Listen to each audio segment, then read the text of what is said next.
해봅시다.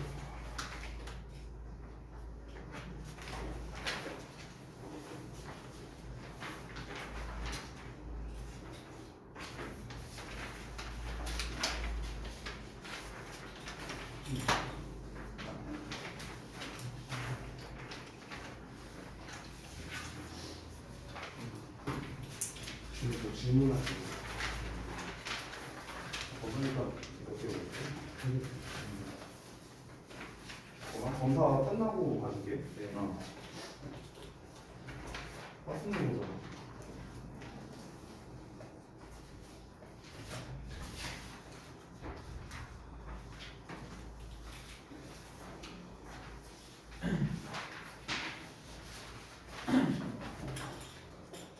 그때는 검사한 거 아니야? 잠깐만 있어. 일단 검사 다 하고 받아줄게요. 그다음에 합성으로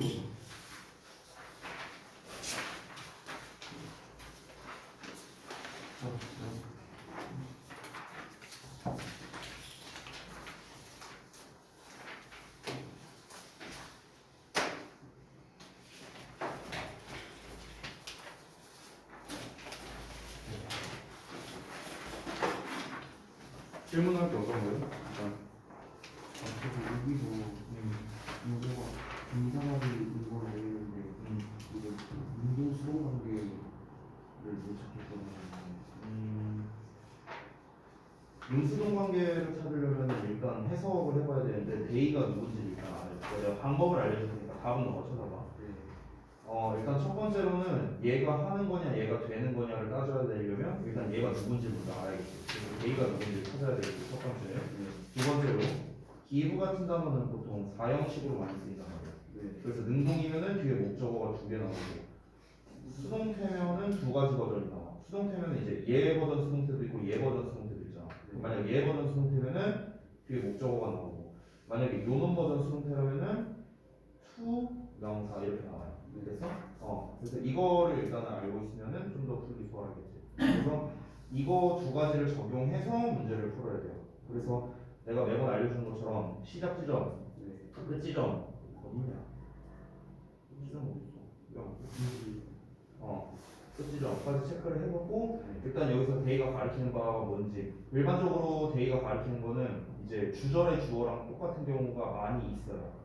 여기 대절의 데이라고 나왔으니까 그럼 이 대절의 데이는 요 녀석일 가능성이 높아. 일단 해석하기 전에는. 근데 그거는 해석을 좀 해보고 결정을 해봐야 돼. 알겠지? 그렇게 해서 한번 해보고 그 다음에 또 있어요? 그래서 통용사 부사 그 둘 중에 비교해서 쓰는 거 알겠는데 근데 여기서 부사가 써야 되는지 통용사가 써야 되는지 요거를 수식하는 형용사는 형용사 보어냐 형용사 수식어냐 이 두 가지고 둘 중에 둘 다 안 된다면은 그러면 부사가 된다 이렇게 되는 거지. 그럼 일단 앞에 이 보어 자리인지 아닌지의 핵심은 앞에 동사야 동사. 동사에 따라 보어를 받냐 아니냐가 결정나니까. 근데 become은 대표적인 이형식 동사란 말이야.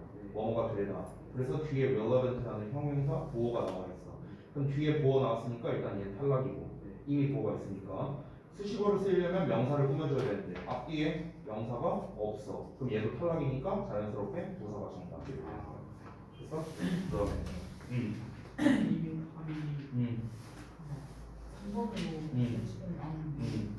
용에서 빅커먼스는 이용식 동사니까 다음에 보어가 여기 나오잖아. 그래서 이게 보어야. 얘는 얘를 꾸며주면 부사가 되는 거. 됐어? 그다음에 아까 여는 어떤 지금 어떤 걸 비교를 이거는 문제 의도가 하나밖에 없어. 이니치냐 위치냐. 이 두 개를 비교하는 거야. 이따 좀 자세히 말할 텐데 결론부터 말하자면 이니치 같은 경우는 뒤에 완전한 형태가 와야 되고 위치는 뒤에 불완전한 형태가 와야 돼. 그래서 뒤를 공분석했을 때 이렇게 찍 그어져 있는 거 있지.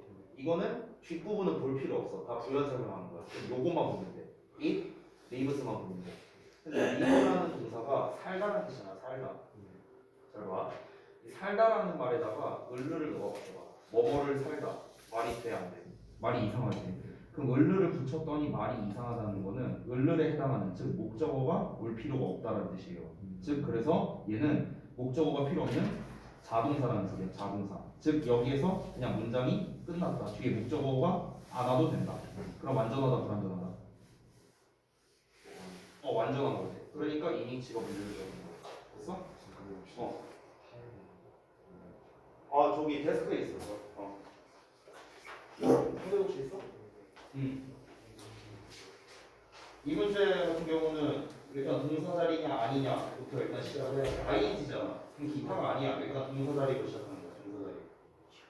그래서 시작 지점, 끝 지점 체크해서 여기 너가 동사 체크했고 얘가 만약 동사이려면 요 놈과 요 놈 사이에 접속사가 있어야 되는데 없어요. 따라서 여기는 동사 자리가 아니야. 동사 자리가 아니니까 ing가 맞는지 이거를 이제 검증을 해야 돼. 근데 바로 앞부분을 보면 오브가 있어. 오브는 전치사잖아. 전치사 뒤에는 명사 써야 되지. 그래서 동명사를 쓴 거야. 동명사 ing. 그래서 이번 문제를 푸는 거. 됐어? 자, 지난번에 했던 거에 이어서 좀 진도를 나갈 건데 지난번에 우리 몇 번까지 했었지?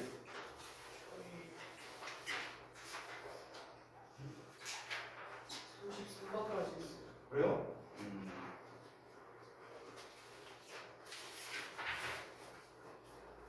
많이 하지 못했구나.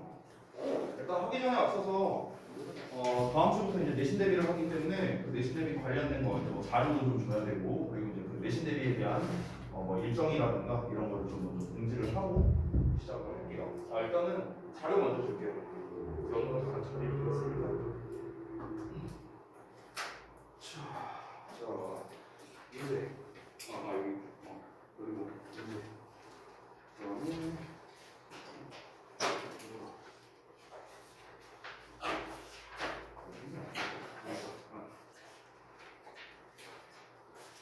그래서 이제 거기에 있는 자료가 이제 어떤 거냐면 우선은 제가 다 줬어요. 일단 교과서 식과에 대한 거는 다 줬고 거기 보시면 일단 단어 있고 자습서 그리고 우리 워크북 있는 통합본 그리고 원문 서술형 후보 문장 그리고 유의어까지 이렇게 다 넣어놨습니다.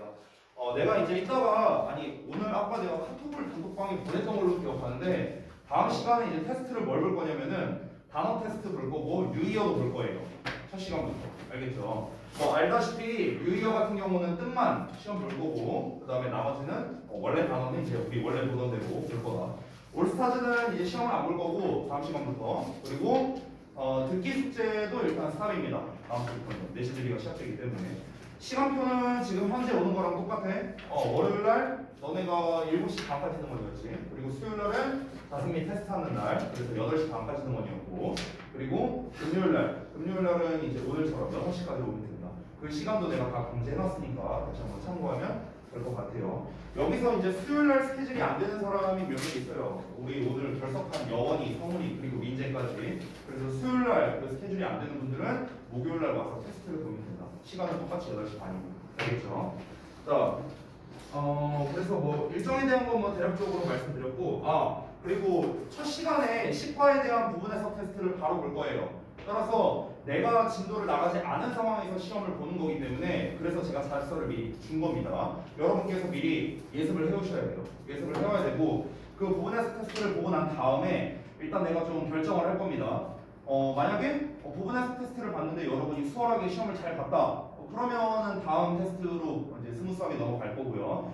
만약에 아니다 해석 테스트가 좀 더 필요하다 하면은 한 번 더 볼 겁니다. 무슨 말인지 알겠죠? 이거는 좀 개별마다 좀 다를 수 있어요. 개별마다. 그러니까 누구는 해석 테스트 무난하게 넘어가서 다음 테스트를 볼 수도 있고 누군가는 해석 테스트가 아직 좀 덜 됐으니까 또 볼 수도 있는 겁니다. 그래서 일괄적으로 하진 않을 거예요. 개별마다 좀 테스트가 달리 시작될 거다라고 생각하면 될 것 같아요. 이해됐지? 자, 그러면은 뭐 다 말씀드린 것 같은데 혹시 질문사항 있어요? 뭐 내신 대비 관련해서? 그 저번에 그 오답노트 하러 왔을 때 앞으로 뭐 수업하는 거 얘기했었잖아요. 네네. 그거 뭐 그런 거에 말해서 수업 동시에 달라지는 게 있나요? 그때 거기에서 반영해서 이제 제가 몇 가지 적용시킨 거는 있어요. 그 중에 하나가 지금 일단 자료를 다 줬잖아요, 한 방에. 그러니까 미리 준 거죠. 왜냐면 일단 그 여러 분반뿐만 아니라 이제 다른 반 그리고 다른 학년에서도 제가 이제 그 이야기를 한 거예요. 근데 우선 학생들이 이제 대체적으로 이제 원한 게 솔직히 내 입장에서는 잘 이해는 안 됐지만, 그러니까 이제 어떤 원문이나 이런 걸 미리 받아서 좀 미리 학습을 하고 싶다 이런 얘기를 이제 좀 많이 했어요. 그런데 내 입장에서는 잘 이해가 안 되는 게 자소를 미리 줬잖아요, 제가. 자소를 미리 줬잖아. 근데 그걸로는 학습이 안 되는 거예요. 네? 아, 아직 안 먹은 거예요? 네, 없어가지고 제가 좀 사고 아, 네. 아무튼 자소를 미리 줬는데 그걸로는 그러면 학습이 안 되는 건가? 솔직히 제 입장에서는 이해가 안 됐지만 어쨌든간 이제 공통적으로 이제 원한 게 이제 자료에 대한 거였으니까 그래서 그거는 그렇게 할 거고 그 다음에 이번에 이제 바뀐 거라면 이제 몇 가지가 있는데 첫 번째는 아까 말했던 테스트에 관련된 거예요. 원래는 우리가 테스트를 일괄적으로 이제 진행을 했었는데요. 개별마다 테스트를 달리 진행할 거다라는 겁니다. 그래서 누군가는요 결국에는 못 보게 되는 테스트도 있을 수 있어요. 우리가 기본적으로 보는 테스트가 해석, 어법, 영작 테스트잖아. 이게 일단 기본이잖아요, 기본. 근데 영작 테스트를 아예 못 보게 될 수도 있다는 거예요. 왜? 내가 해석도 안 되는데 영작 테스트 봐봤자 무슨 의미가 있어? 그렇잖아. 그래서 일단 이제 좀 개별화를 한다. 테스트에 대한 개별화. 이게 일단 제가 생각한 두 번째고요. 그리고 이번에는 좀 개별화를 좀 많이 하려고 제가 좀 고민을 하고 있어요. 교과서는 아니지만 외부 지문 같은 경우에는 지금 계획하고 있는 게 이건 아직 좀 고민 중이에요. 아직 외부 지문이 안 나왔기 때문에 어쨌든 뭐냐면 외부 지문은 워크북도 좀 달리할까도 생각하고 있어요. 사람들에 따라서 학생들에 따라서 누구는 워크북 예를 들어 A 버전을 주고 누구는 워크북 B 버전을 주고 이런 식으로 워크북도 좀 달리할까도 사실은 제가 좀 고민을 하고 있습니다. 그리고 최근에 제가 이제 이렇게 모의고사 뭐 하고 난 다음에 우리 이제 끝나고 나서 이제 막 퀴즈를 계속해서 봤잖아요. 그걸 보면서도 이제 많이 느낀 건데 좀 그런 시간이 좀 필요하지 않을까라는 생각이 들어서 그래서 우리가 내신 대비 진행할 때 매주 월요일이 우리가 마지막 타임이잖아요. 그래서 그 타임을 좀 활용해서 좀 첨삭을 조금 더 강화해야겠다 이 생각을 좀 많이 했어요. 특히 해석이나 이런 거에 대해서.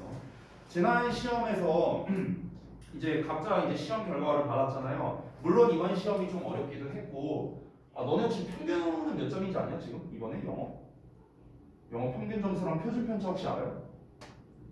몰라? 썩은 것들 지는 거에 관심이 없어 이 자식들아. 그냥 내가 예상하는 평균은 한 40점대일 것 같고, 그리고 표준 편차는 한 25 이상 이렇게 나올 것 같아요. 만약에 이렇다면은 이번 기말에서는 시험이 쉬워질 가능성이 상당히 높습니다. 그러면은 이 말이 뜻은 만약 내가 지난번과 성적이 그러니까 점수가 똑같다면요 무조건 등수는 떨어져요. 무조건 그렇게 될 겁니다. 시험 난이도가 낮아지면은. 그러면 지난 등수가 유지되거나 또는 지난 등수에서 더 올라가려면 최소 10점은 올라야 돼요. 지난 시험 점수 대비 최소 10점은 올라야 내가 등수가 유지되거나 오르거나 이렇게 된다는 겁니다. 자, 그러면 내가 예전에도 한번 했었는데 우리 주역부에서 시험을 내는 비중은요 65%가 내용에 관련된 거, 15%가 어법이고 나머지가 내용이나 어법도 아닌 문제들, 뭐 예를 들면 뭐 순서나 삽입이나 뭐 이런 문제들에 해당돼요. 그러면 당연히 우리가 일단 1차적으로 학습해야 되는 건 뭐야? 당연히 내용 학습이에요. 당연히. 왜냐면 내용이 가장 큰 비중을 차지하고 있으니까. 그래서 일단 여러분은 직독직해 구문 분석이 다 돼야 되고, 그리고 해석이 돼야 되고, 구문 분석이 된다면 어법은 따라옵니다. 그 이유는 지금 계속해서 제가 보여주고 있죠. 지금 제가 하고 있는 이 어법에 대한 해설은 전부 다 구문 분석을 기반으로 하고 있기 때문에 구문 분석이 안 된다면 어법 문제를 풀 수 있을 리가 없잖아요. 그렇죠? 그러니까 일단 구문 분석, 해석, 내용 파악 여기까지 되면은 지난번보다 훨씬 더 나아질 거라고요. 근데 구문 분석, 해석, 내용 파악을 이제 우리가 전반적으로 할 수 있는 게 가장 대표적인 게 사실 구분해석 테스트잖아요. 그래서 이 부분에 대한 첨삭을 조금 강화하겠다. 이게 일단은 제 마지막 계획이라고 할 수 있겠습니다. 세부적인 거는 제가 조금 더 디테일하게 뭐 좀 수정 보완할 수 있지만 일단 굵직한 거는 뭐 이 정도가 될 것 같아요. 네. 또 궁금한 거 있나요? 내신내비 관련해서? 저번에 수요일 날 14일에 맞다. 그랬었죠, 참. 이거는 잠깐만요. 한번 고민해 볼게요. 제가 저기 실장님과 좀 논의를 해야 되거든요. 시간대 때문에 그게 좀 그때는 그렇게 스케줄을 했었는데 제가 이따 끝나고 한번 여쭤보고 혹시 이제 또 7시 반으로 한다면 좀 조정을 하던가 그렇게 한번 해보겠습니다. 네, 조정해서 다시 공지해 드릴게요. 또 없습니까? 자, 없으면은 수업 시작하겠습니다. 34번부터 볼게요. 34번. 자, 오늘도 뭐 퀴즈나 이런 거는 이제 다 준비를 일단 하기는 했어요. 근데 오늘은 일단 상황을 봐서 퀴즈를 뭐 패스를 하든지 어떻게 하든지 뭐 좀 이렇게 일단 이거 상황을 좀 보고 제가 결정을 좀 하도록 할게요. 자, 봅시다.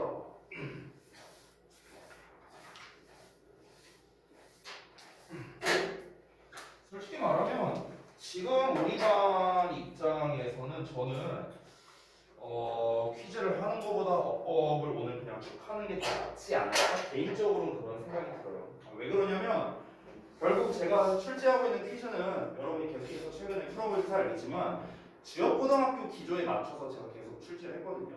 우리 주역고에서 최근에 냈던 그 이제 서술형 문제 있잖아요. 그런 형식으로 제가 계속해서 이제 출제를 하고 있었어요. 그런데 뭐 너무나 당연한 말이지만 사실 여기서 서술형 만점자 없잖아요. 그지? 서술형에서 일단은 요약형이 사실 가장 어려운데 이게 여러분도 아시겠지만 하루아침에 되는 게 아니에요. 하루아침에 되는 게 아니에요. 그래서 저는 좀 현실적인 측면을 택한 건데 일단 어법이 세 문제가 나오니까 일단 이 어법 문제만큼은 좀 확실하게 맞추자. 이쪽으로 좀 하려고 생각 중입니다. 그래서 아까 했던 얘기에 좀 더 덧붙이자면 이번 내신 때 특히 우리가 어법 변형 테스트나 이런 거 볼 때는요. 지금 제가 알려주는 방식대로 쓰셔야 돼요. 지금 제가 알려주는 방식. 문제 의도 써야 되고 풀이 과정을 써야 됩니다. 제가 아까 숙제 검사를 했을 때 사실 좀 많이 아쉬웠어요. 많이 아쉬웠어. 내가 분명히 과정을 알려줬는데 결국에는 자기 방식대로 푼 사람들이 있었습니다. 제가 다시 한번 말합니다만 반드시 여러분은 어떻게 하셔야 되냐면 제가 하는 대로 문제, 의도 작성하셔야 되고 풀이 과정에 대해서 상세하게 작성이 돼야 돼요. 상세하게. 여러분은 아니 내가 쓰는 풀이 과정보다도 더 적게 썼어요. 아니 내가 쓰는 것보다도 적게 쓰면 어떡하냐 니네가. 니네는 훨씬 더 길게 써야죠. 내용이 너무 부실해요. 풀이 과정이. 그래서 반드시 이거를 지키면서 해야 됩니다. 이거는 내신 때도 이어질 거예요. 다시 말했지만. 자 봅시다. 1번부터. 자 1번에 위치 밑줄 쳐져 있네요. 절관련된 문제. 2번에 forming, ing 나왔으니까 동사 관련. 3번 themselves, 이거는 기타에 속하는 건데 대명사, 특히 제기대명사에 대한 문제입니다. 그 다음에 4번은 are, 비동사니까 동사 관련. 5번 relatively, 부사에 밑줄 쳐져 있으니까 형용사 대 부사 문제. 이렇게 골고루 나오네요. 그러면 이제 기타 두 문제에 동사형 두 문제에 절관련 문제 하나 이렇게 골고루 나왔습니다. 자 1번부터 볼게요. 제가 일단 정석대로 하긴 할 건데요. 조금 여러분에게 팁으로서 알려줄 수 있는 거는 팁도 전달해 줄 테니까 그런 거는 여러분 아래 빈 공간에다가 필기를 좀 해주시기 바랍니다. 자 여러분 위치에 밑줄이 쳐져 있는데 이 문제 의도를 잘 보면요. 잠깐 봐봐.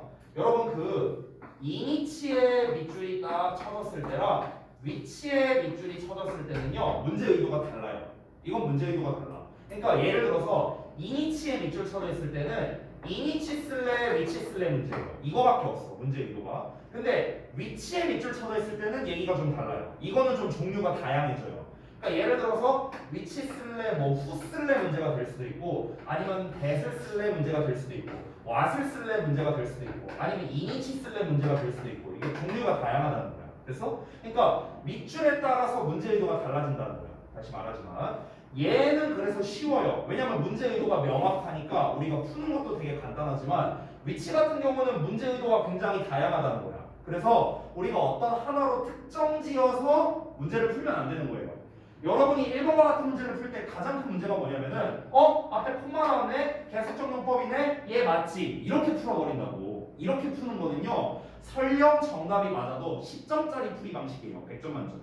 그래서 자 이렇게 풀면 안 되고 위치에 밑줄이 쳐져 있으면 일단은 문제 의도가 뭐냐면 위치가 가능하냐. 그러니까 위치의 자리를 먼저 봐야 되는 거야. 우리가 알고 있는 위치의 대표적인 건 관계대명사잖아. 그렇잖아. 물론 관계대명사가 아닐 수도 있어. 아닐 수도 있는데 우선은 우리가 위치의 자리가 맞는지 이거를 먼저 검증을 해봐야 됩니다. 위치의 자리가 맞는가. 자, 그러면 어떻게 검증을 하느냐? 내가 맨날 알려주는 거 시작 지점, 끝 지점을 체크를 해. 그러고 난 다음에 앞문장부터 구문 분석을 하는 거야. 앞문장부터. 알겠죠? 자, 여기에서 좀 여러분이 잠깐 그 구문 분석하기 전에 여러분에게 있어서 좀 필요한 개념이 있습니다. 그 필요 개념을 좀 알려줄게요. 이거는 좀 필기를 하셔야겠죠? 필요 개념. 어떤 거냐면은 위치의 쓰임새에 대해서 좀 알려주겠습니다. 자, 위치의 쓰임새는요, 크게 세 가지 정도가 있어요. 자, 가장 많이 나오는 순서를 알려줄게. 첫 번째는 여러분이 가장 잘 알고 있는 관계 대명사 위치겠죠. 자, 이거부터 좀 설명을 하자면, 그럼 관계 대명사 위치를 쓰기 위한 조건을 그냥 말해줄게. 그러니까 어느 상황에 얘를 써야 되는가? 어느 상황에? 자, 첫 번째는 앞문장이 완전해야 돼. 이게 첫 번째. 두 번째는 뭐냐면 위치 앞에 명사, 즉 선행사가 있어야 돼요. 그렇죠? 관계대명사 앞에 선행사 와야 되니까 더 정확하게 말하면 사람이 아닌 선행사가 나와야겠죠. 그렇죠? 그리고 마지막으로 뒤에는 불완전한 문장이 나와야 된다. 됐어? 이게 관계대명사 위치를 쓰기 위한 조건입니다. 조건. 됐어? 자, 그 다음에 우리말로 해석할 때는 뭐 하는 이렇게 해석이 되겠지. 관계대명사니까. 자, 그 다음에 두 번째 이어서 두 번째는 의문사 위치가 있는데 의문사에도 의문 대명사 위치가 있고 의문 형용사 위치가 있거든. 그걸 나눠서 설명드리면 자, 의문 대명사 위치를 볼게. 이 녀석은 우리말로 해석할 때 어느 것이라고 해석돼. 어느 것. 됐어? 어느 것, 어떤 것. 됐어? 이렇게 해석이 돼. 자, 그러면은 얘 같은 경우는 문장 구조가 어떻게 되냐? 위치 앞이 일단 얘는 불완전한 문장이 나와요. 불완전한 문장. 얘 같은 경우는 앞부분이 불완전한 문장 나오고 위치가 나오고 뒤에도 불완전한 문장이 나와요. 이렇게 됩니다. 됐어? 그러면 내가 얘들아 퀴즈 하나 내볼 테니까 맞춰봐. 퀴즈 하나 내볼 테니까. 일단 요 덩어리만 보자. 여기 보여? 위치 플러스 불완전한 문장. 여기만 보게. 왜 위치 뒤에는 불완전한 문장이 볼까? 왜? 위치가 응. 그 불완전한 문장 중에서 역할을 뭐 뭔가 알고 있는 것 같긴 한데 내가 알려준 방식으로 대답했으면 좋겠는데. 의문사니까 간접 의문이랑 의문사 플러스 주어가. 아니 너무 복잡해요. 저는 그런 것도 아니에요. 제가 알려준 방식이 아니에요. 제가 알려준 방식은 뭐냐? 여러분 또 까먹었나요? 말씀을 또 까먹었어요? 여러분 완전하냐 불완전하냐를 내가 물어본다는 것 자체는 이거 물어보는 거예요. 됐어요? 그러니까 다시 한번 말하지만 절 관련된 문제잖아. 절 관련된 문제는 여러분이 이거부터 생각해야 돼. 이거부터. 알았어? 자, 이 위치의 이름이 뭐예요? 의문 대명사잖아. 의문 대명사잖아. 명사. 얘 이름 명사야. 그럼 누구랑 짝이야? 불완전이랑 짝이잖아. 됐어? 뭘 복잡하게 가. 간접 의문문이고 뭐고 필요 없어요. 그런 거 필요 없어. 자, 이 덩어리는 뭘까? 그럼 이 덩어리의 정체는 뭘까? 품사가. 이 덩어리의 품사는 뭘까요? 명사야. 얘도 명사절이야. 왜? 하필 불완전하니까. 됐어? 이렇게 이해하라고. 복잡하게 하지 마. 복잡하게. 되게 간단하게 하자고. 간단하게. 아시겠죠? 자, 그 다음에 세 번째. 의문 형용사 볼게요. 의문 형용사. 자, 의문 형용사 위치는 우리말로 해석할 때 어느라고 해석해요. 어느 뭐 이렇게. 됐어? 자, 그러면 얘도 어떻게 되는가? 앞부분이 똑같이 불완전한 문장이 오고요. 그리고 뒤에 위치가 나옵니다. 자, 근데 위치가 다시 한번 품사가 뭐라? 형용사라 했잖아. 형용사는 누구 꾸며줘? 명사 꾸며주잖아. 그럼 뒤에 뭐가 나와? 명사가 나오는 거예요. 됐어? 이런 구조가 된다. 됐니? 자, 그래서 일단은 구조는 다 말을 했어요. 구조는요. 자, 그러면 우리가 위치가 하는 역할은 이렇게 생각하면 돼요. 결국 정리하자면 위치 앞이 완전한 문장 나왔네? 관계대명사 위치구나. 이렇게 생각하면 돼. 앞이 만약 불완전한 문장이 나왔네. 아 그러면 간접 의문문이구나. 즉 명사절이구나. 이렇게 생각하면 되는 거예요. 됐어요? 그러니까 앞문장이 완전하냐 불완전하냐 이것만 분석해도 우리가 벌써 쓰임새를 이렇게 구분할 수 있다는 겁니다. 자, 이거를 알고 있는 상태에서 들어가면 굉장히 쉬워요. 니네 머릿속에 위치는 관계대명사밖에 없잖아. 그렇게 하면 안 된다는 거야. 그렇게 하면은 굉장히 지역적인 정답만 여러분이 맞출 수가 있어요. 만약에 너네가 나중에 의문대명사 위치 나왔을 때 어떻게 풀려고 그래요? 그죠? 그러니까 다양하게 우리가 알고 있어야 된다는 거지. 자, 다시 가볼게요. 자, 그럼 앞부분, 위치의 앞부분이니까 위치 바로 앞에서 이렇게 끊어버려. 그러고 난 다음에 여기까지 부문 분석을 해보는 거야. 완전한지 불완전한지. 근데 이것도 일종의 팁인데 얘들아 이렇게 콤마가 있잖아. 콤마 있으면 거의 웬만하면 완전한 문장이야.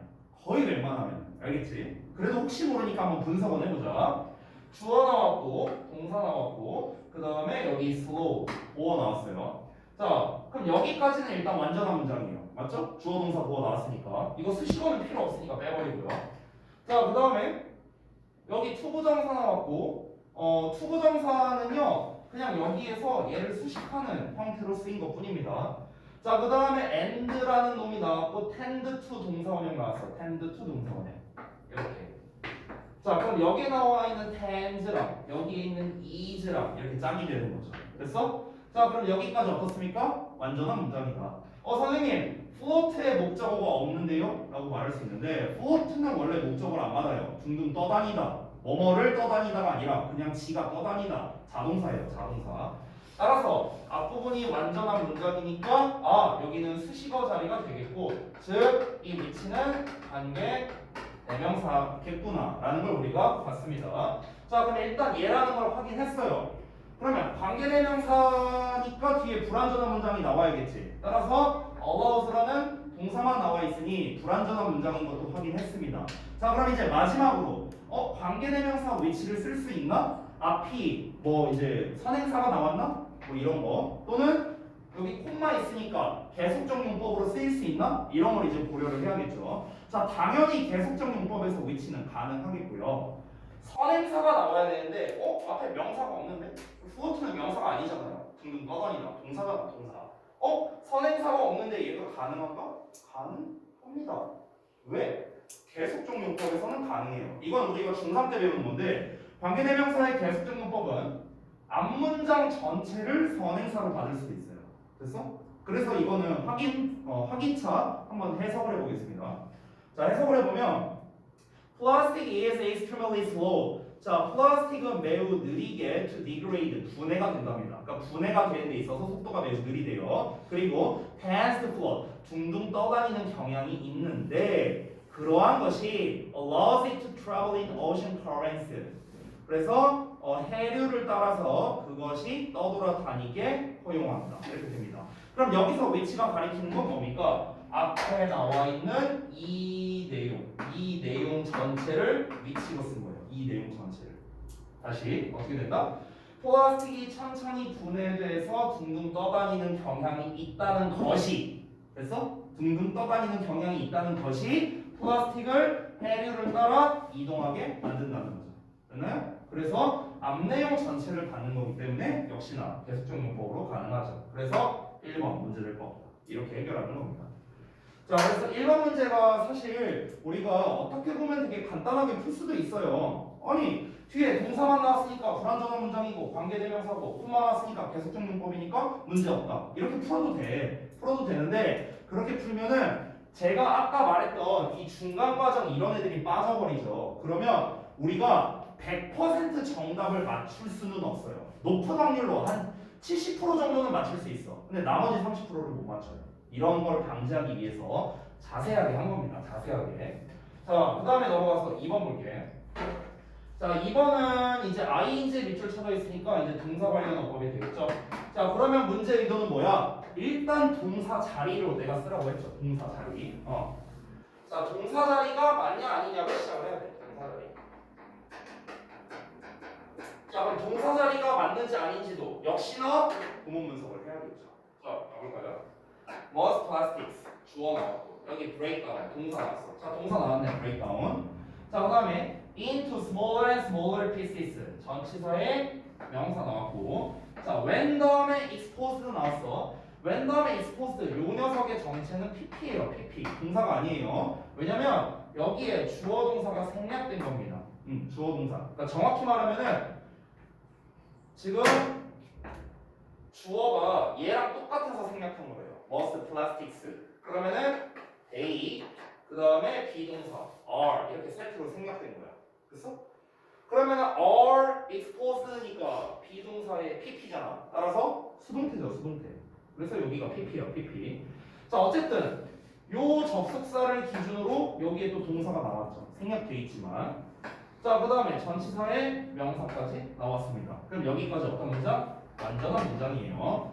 자, 그러면 지금 동사가 총 2개 나왔는데 breakdown과 are라는 이제 동사가 나왔습니다. 근데 이 두 동사는 뭐다? when이라는 접속사랑 연결이 되어 있어. 맞지? 근데 요 동사랑 얘가 만약 동사 자리라면 얘와 얘를 연결해 줄 만한 말이 없어요. 중간에. 맞죠? 없기 때문에 2번은 동사 자리가 아니다. 이렇게 정리할 수 있습니다. 됐죠?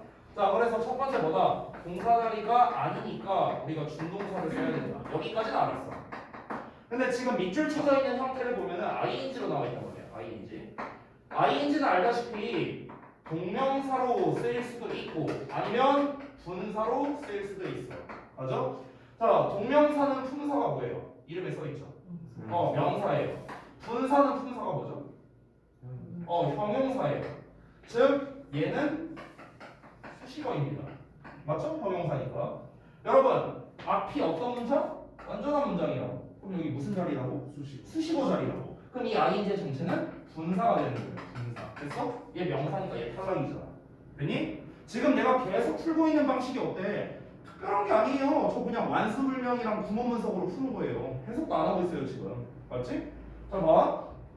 그러면 분사니까 결국 2번의 문제 의도가 뭐냐면 ing 쓸래 pp 쓸래 결국에 능수동 문제인 거야. 되니? 그래서 동사 자리에다가 이제 맨 마지막 능동대 수동 여기까지 추가되면 되겠지. 문제 의도가. 자, 그럼 여기서부터는 이제 쉬워요. 이제 문제 의도를 알면 쉽습니다. ing는 뒤에 목적어가 오지만 pp는 뒤에 목적어가 안 온다. 이걸로 우리가 풀 수 있잖아. 자, 뒤에 microplastics라는 목적어, 즉 명사가 나와 있기 때문에 ing형인 forming은 문제될 게 없다. 이렇게 풀면 되겠죠. 더 정확하게 하려면요, 검토를 해보시면 돼요. 검토를. 내가 방법을 알려줄게. 너네가 어법 문제 풀 때 학교에서 세 문제 나오잖아. 그러면 이렇게 능수동에 대한 문제는요, 사실상 99.9% 나와요. 그냥 무조건 나온다고 생각하면 돼. 그러면 내가 알려준 대로 푸세요. 이렇게. 이런 과정을 통해서 풀고 뒤에 목적어 있으면 ing, 목적어 없으면 pp 이렇게 풀라고. 일단 풀고 난 다음에 시간이 남으면 검토를 해보세요. 검토를. 근데 검토를 어떻게 하는 거냐? 능수동에 대한 검토는 해석으로 하는 거야. 해석으로.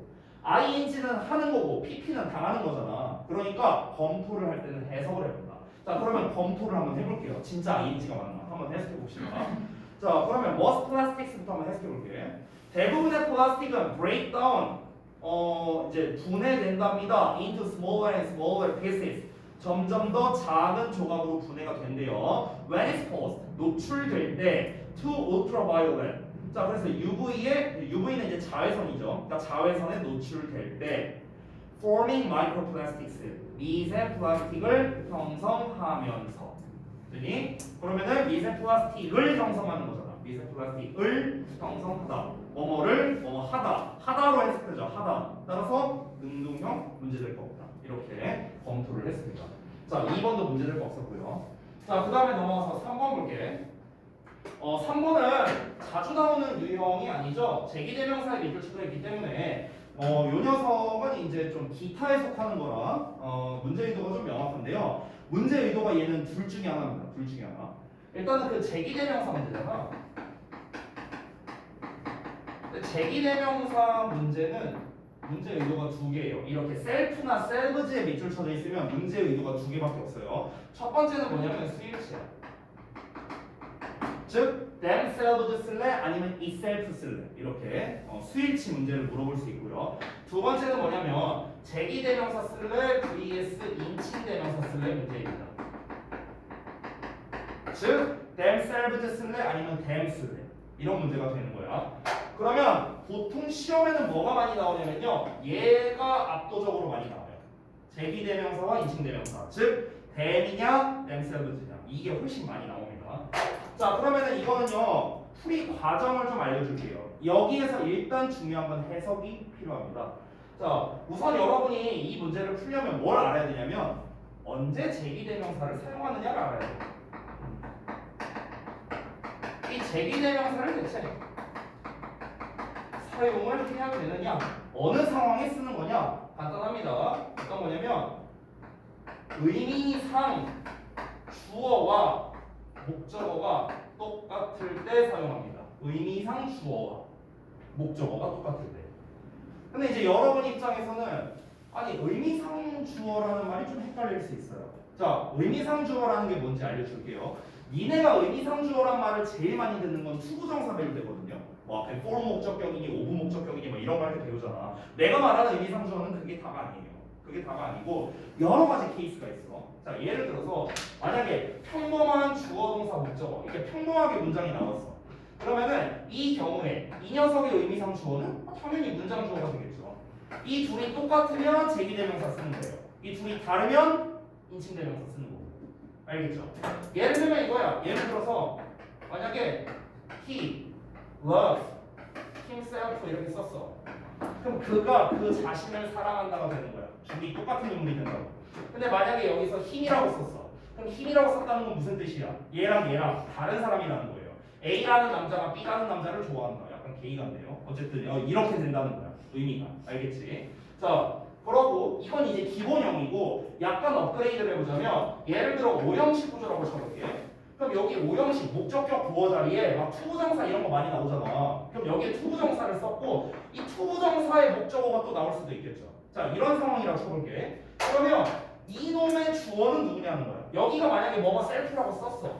그럼 요놈의 주어는 누구냐? 요놈의 주어는 얘가 아니고요. 얘예요. 얘 목적어. 왜? 목적격 보어잖아. 이름이 목적격 보어. 따라서 이 둘의 관계를 어떻게 봐야 된다? 내가 여러 번 얘기했는데 주어 동사 관계다라고 내가 여러 번 얘기했어요. 오형식에서는. 따라서 주어 동사 목적어 이렇게 취급하면 된다는 거야. 그래서 얘네 둘이 똑같으면 제기대명사를 쓰는 거고 얘네 둘이 다르면은 인칭대명사 쓰는 거고. 그래서 이렇게 될 수 있고요. 자, 또 다른 경우를 또 보여줄게요. 예를 들어서 만약에 그냥 평범하게 또 주어 동사 목적어 이렇게 나왔다고 쳐봅시다. 근데 예를 들어서 만약에 뭐라 해볼까 ing 같은 게 나왔어요. 이렇게. 이 ing가 얘를 이렇게 꾸며준다고 쳐볼게. 예를 들어서 이런 상황이야. 자, 그러고 난 다음에 이 ing도 역시나 목적어를 받을 수 있죠. 그러면 요놈의 주어는 또 누구냐는 거야. 요놈의 주어. 요놈의 주어는 얘가 아니고 꾸밈받는 녀석이에요. 꾸밈받는 녀석. 됐어? 그래서 이 둘이 똑같으면 제기대명사, 다르면 인칭대명사 이렇게 되는 거죠. 됐어? 그래서 다시 한번 제기대명사는 언제 사용하느냐? 문장의 주어가 아니고요. 문맥상의 주어, 즉 의미상 주어인 녀석과 똑같으면 제기대명사를 쓰는 거다. 알겠니? 자, 그러면 3번을 한번 볼게. 결국 핵심은 뭐냐? 그러면 제기대명사 문제풀이의 핵심은 뭐야? 의미상 주어가 누구냐를 찾는 거예요. 누구인지를 찾아서 해석을 해봐야 돼요. 똑같은지 다른지. 이해되니? 자, 그러면 한번 보자. 역시나 구문 분석을 해서 여기부터 여기까지 봐야 돼. 자, 볼게. 일단 these microplastics 주어 나왔고 여기 동사 나왔고 보어 나왔어. 자, 투부정사 나왔다. 투부정사는 여기서 그냥 끝났고요. once로 문장이 새로 시작해요. 그래서 once의 주어, 동사, 보어까지 나왔고 enough to pass through the net 여기까지 투부정사의 전치사의 목적어까지 나왔습니다. 자, 그 다음에 typically used to collect themselves라고 나왔어. 얘들아 잘 봐봐. used to collect라고 나온 이 부분, 이 부분을 동사라고 한번 쳐볼게. 여기를 동사로 쳐볼게. 그러면 요놈의 주어는 누구일까? 여기가 목적어일 거 아니야. 얘가 동사면 얘가 목적어일 거 아니야. 그럼 핵심이 뭐라고? 요놈의 주어가 누구인지를 알아야 된다고. 주어가. 자, 저 used to collect의 주어는 누구냐? 내가 미리 말해주면은 바로 ness예요. ness. 요놈이 바로 주어가 되는 거야. 지금 얘는 어떤 상황인 거냐면 방금 전에 내가 쓴 거랑 비슷한데 잘 봐봐. 투부정사 나왔고 전치사에 명사가 나왔어요. 지금 명사가 앞에 있어.